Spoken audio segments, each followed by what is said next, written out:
Аймаг нийслэл сум дүүргийн иргэдийн төлөөлөгчдийн хурлын сонгуулийн тухай хувьд зааснаар нөхөн сонгуулийг 2025 оны 6 дугаар сарын 22-ны өдөр зохион байгуулна.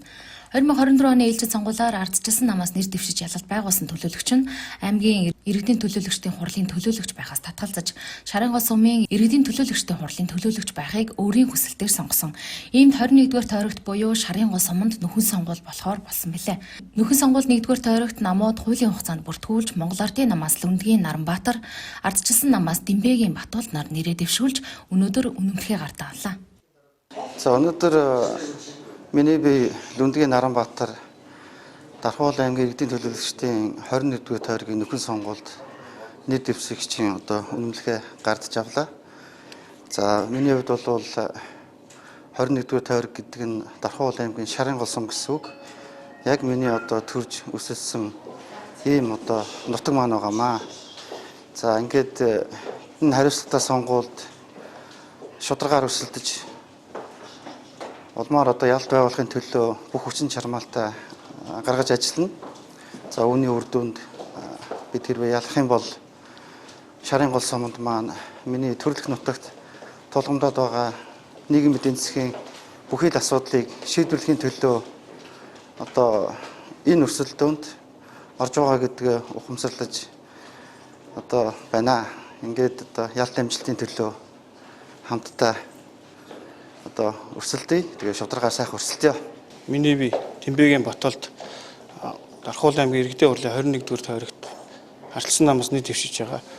Энэхүү сонгуульд ямар нэгэн ёс зүйн зөрчилгүй хариуцлагатай оролцоо хамлаж байна. Хэрвээ би ялалт байгуулах юм бол өөрийнхөө төрсөн нутагта аливаа асуудлыг шийдвэрлэх, бүтээн байгуулалтын ажил, бусад толгомжтой асуудлыг шийдвэрлэхэд гар үе оролцоо хамлаж байна. Орон нутгийн нөхөн сонгуулийг төлөөлөгч хүндэтгэн үзэх шалтгаанаар чөлөөлөгдөх хүсэлтийг гаргасан, тухайн орон нутгаас шилжсэн, төрийн жинхэнэ албан тушаал томилогдсон, гэмт хэрэг үйлдсэн шүүхээр тогтоогдсон зэрэг үндслүүдээр төлөөлөгчийн оронтой гарсан тохиолдолд нөхөн сонгуулийг зохион байгуулдаг. Нэр дэвшигчид үнэлгээ гардаа авснаар сонгуулийн сурталчилгаагаа өнөөдрөөс 14 хоногийн хугацаатай эхлүүлж байна.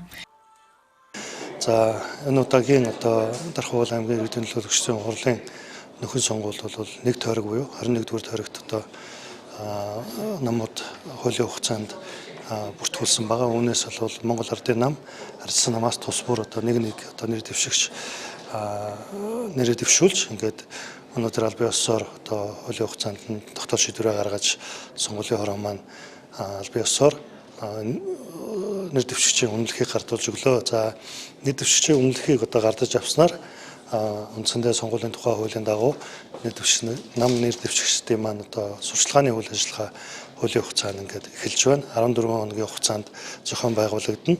За ингээд сонгуульд оролцож байгаа нам эвсэл нэр дэвшигч нартаа Монгол Улсын сонгуулийн тухай хууль болон аймаг нийслэл иргэдийн төлөөлөгчдийн хурлын сонгуулийн хуульд заасны дагуу сурчлагын үйл ажиллагаагаа хуулийн хүрээнд үнэт шударга тийм ээ.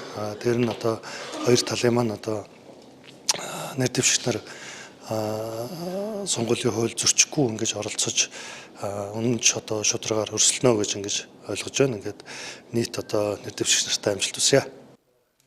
Энэ жил улсын хэмжээнд 2 аймгийн иргэдийн төлөөлөгчдийн хурал, 18 аймгийн 54 суманд иргэдийн төлөөлөгчдийн хурал нөхөн сонгуул тавлагдаж 63 мандатад 121 нэр дэвшигч өрсөлдөхөөр аймаг сумын сонгуулийн орооноос өнөөдөр нэр дэвшигчийн үнэлгээ гардаа авч байна.